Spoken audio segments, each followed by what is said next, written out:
Alright, here we are again, second flight. There it is. Alright, let's do a little flying today. I got a little time for a story on this flight.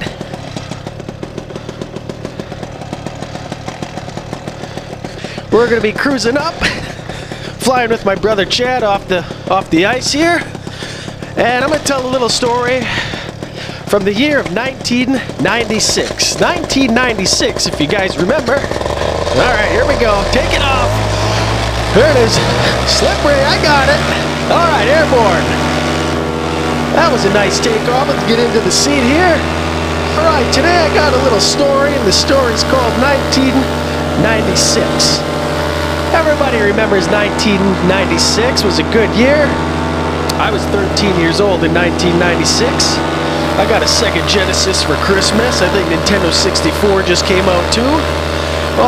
What else? The Packers went undefeated at home and won the Super Bowl against the Patriots. Charles and Diana got divorced. I don't know, whatever sticks out. Woo, here we go, banking some turns.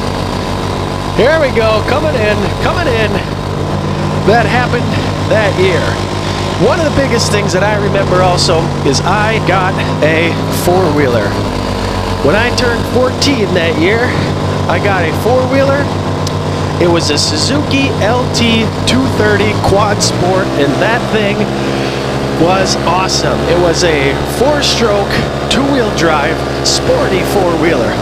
And I rode that thing everywhere. It completely changed my life. I had a whole new group of friends that I went riding with. There was discovery. And it changed my lifestyle. I had so much fun. I was working, a little bit, helping out. I think I picked some strawberries at a local place to get some money. But I rode every day. I learned how to work on my four-wheeler. I learned how to ride wheelies. I learned the mechanics of internal physics of movement, jumps and wheelies and drifting and all those types of things. And then coming back and pulling out the toolkit and being able to work on things. So that got me kicked off into the life of understanding motorsports and riding and having fun and enjoying an adventure and just really appreciating being outdoors. I rode that four-wheeler for 3 years, and by the time I went to sell it, she was beat up. I had my fun with it, got a couple $100 out of it, and never looked back. I had been watching motocross videos after that, and I knew I really wanted to get a dirt bike. My brother Chad had a dirt bike, and I met all his friends that had dirt bikes, and they were all amazing. And I wanted to get into dirt biking. So I picked up a one-year-old YZ400 and started riding and racing dirt bike. Now those years were pretty amazing. So one thing led to another. It was a long story, but I'll try to keep it short. But it was a whole new game. There was no roadmap. There was figuring out how to ride wheelies, racing motocross up at Pine Ridge and around the state. It was an experience of a lifetime to be 16, 17, 18 years old, having a dirt bike.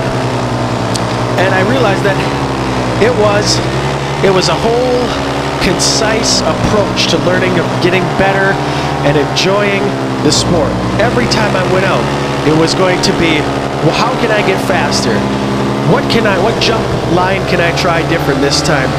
How do I adjust my bike setup to be even more comfortable and better?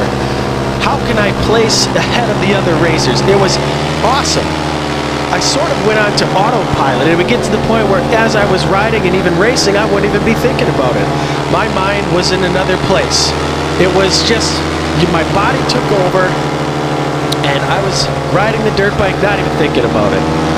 Look at the view from up here right now. This is paramotoring right here. Absolutely amazing. Right now I'm about 1,000, 1,200 feet up here. Temperature is looking good. Super beautiful, a little bit chilly. And when I got that dirt bike right over above those ice shanties, I started ice riding. So I'd come out here. Now ice riding was a whole different way of level of going out there and riding. I'd make airs and crash, and throughout the motocross time I tore my ACL, I broke my shoulder in 3 places, I broke my thumb, I crashed so many times. But through all the crashes, I'd always get better at crashing, learning how to tuck and roll, learning what it felt like when I was out of control and a crash was unavoidable versus when you could hold on and maybe ride it out. On that bike, you can power it out, and sometimes you can save yourself. So the pattern began to form of improving, feeling internally the physics of what it takes to get launching and just getting off the ground on jumps, drifting in the corners, in the berms, riding wheelies, all those things. I became a better, more in-depth rider. And I loved motocross. It was a sickness. It was something that I needed to do. Every facet of my life revolved around when will I ride next? How will I get better? What is going to make me a better rider the next time I go out? So right down there is where we used to ride, you can see, and then right over there is Chad's Point, where his house is. Beautiful area. So having a dirt bike for a couple years and getting injured, I realized that I probably don't want to do this forever. I don't want to have injuries. I don't like being injured. I don't like getting surgery. I don't want to be in the hospital. But I wanted to still ride. So I was able to sell my dirt bike and later on still get an enduro and ride. And then I picked up snowboarding, and snowboarding was the same thing. It was one of these processes. You had to have a strategy. You had to go into it. You had to have a concise approach to riding and getting better. Otherwise, it'll be more crashes and injuries. So mentally, your brain starts to develop this set way to go out, try, learn, apply, come back. Try it, fail, stick to it, learn, and each time build more and more skill and knowledge. That was another great experience of just being out there and doing snowboarding, hanging out with, once again, new groups of people, different friends. And I realized that, you know, the roadmap here was definitely pointing towards something else, something grander, something better, something that incorporated all of these skills that I loved so much. And then, one day, my brother, Chad, told me about paramotoring. He said, dude, we got to get one of these. And I've said this story before in videos, but I was on board. I watched the video. I watched the Parabatics video, I think it was, from Devin Supertramp, and I said, you're right. These things absolutely look amazing. Now, this is a few years by. I got married to Shayna. I had 2 kids. We didn't even know that we would ever be flying, but named the kids Maverick and Amelia, which are total pilots' names. And one thing led to another. We went to EAA, we checked these things out, and once again, it was a lifestyle change. Chad and I bought paramotors. We were out learning, kiting, talking about paramotors all the time, and everything just led from 1996, from him and I riding 4-wheelers and dirt bike, to racing dirt bikes, to going out and snowboarding, and now it's paramotoring. So the whole spectrum of different outside motorsports is starting to get covered, and I really enjoyed it. So that totally, I admit that early on when I went flying that I kind of didn't do things in the right order. I did a little flying, aimed for some trees, and almost had a close call. But now I got to this point. So it kind of gets me to, you know, a lot of people ask the question of the sport is growing so quickly that people frequently want to have information.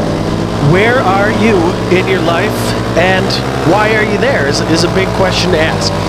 So that gets me to this. I've gotten a really good talk going on here, but it gets me to all the people that ask about flying and they say, I'm too old to do this, or I can't do this, or that looks amazing, I wish I could do this.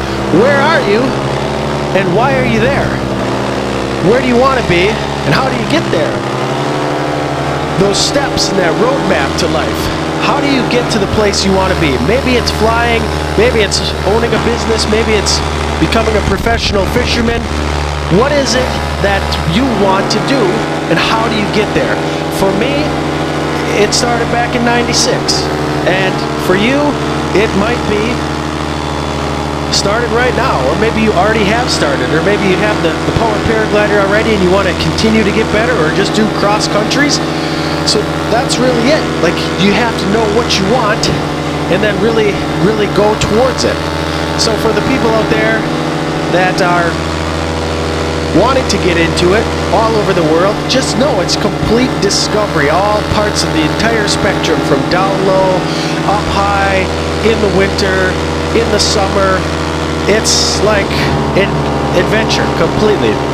I know that my first flight changed my complete outlook again. It was another reset button. I looked at things different. I read the weather different. I looked at where the power lines are. I met new people. I've never met so many new people in the paramotoring sport. All these people down underneath, I'll get 2 or 3 that are going to stop over today and say, hey, what is that thing? Anytime I go flying, they got the cell phones out the windows, and it's absolutely, it's crazy.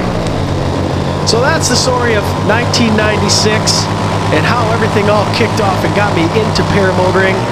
To this day, I absolutely love it. I don't know what the next adventure is going to be, but for you, if you're thinking of getting into it, you definitely can do it. It's not that technical. You learn it, and you get proficient, and then you can continue to get better and better and better.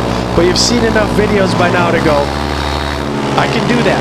Launching, landing, those things are the toughest parts. Today is going to be tricky coming down onto the ice, but it took time. I'm at 134 flights. I want to get this summer about another 70, 80 flights and get up around to the 200 mark, and just continue to read air, read weather, understand gear, fly with more experienced people, share it and teach what I know, and continue to fly with Chad. This is a blast up in the sky, flying next to him. So for the next 40, 50 years, I can go flying, fly with my kids, fly with my kids' kids. Look at this. Chad cruising right underneath. Absolutely amazing to fly with my brother. That's what I absolutely love to do. Take these things from 96 and apply them to life and go on to learn, but be an autopilot. Make this where flying is a natural thing and I can really control my inputs and concentrate on getting better and correcting any errors so I can be as safe as possible.